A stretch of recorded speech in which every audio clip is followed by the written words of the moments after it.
So ఒక 50 grams వావిలాకు చూర్ణం తీసుకోవాలి. అదేవిధంగా శొంఠి పొడి ఒక 5 గ్రాములు, మిరియాల పొడి ఒక 5 గ్రాములు, బెల్లం ఒక 50 గ్రాములు. అన్నీ తెలిసినవి తల్లి, దీంట్లో కొత్తవి ఏం లేదు.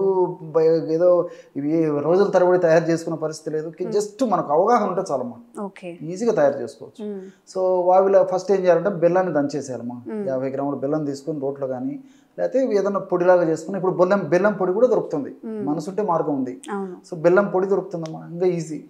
సో ఒకవేళ లేకపోతే బెల్లం గడ్డ దొరికితే దంచుకొని పొడిలాగా చేసుకోవచ్చు.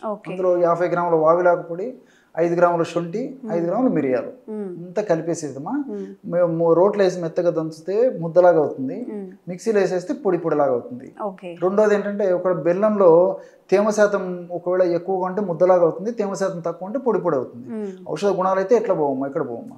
సో అంతా కలిపేసేసి రోజు ఉదయం ఒకసారి, రాత్రి ఒకసారి, ఆహారానికి ఒక అరగంట ముందు చాలా తక్కువ ప్రమాణం అమ్మా, 1 నుంచి 2 గ్రాములు సరిపోతుంది తీసుకొని తేనె తీసుకోవచ్చు, వాటర్లో కలుపుకొని తీసుకోవచ్చు.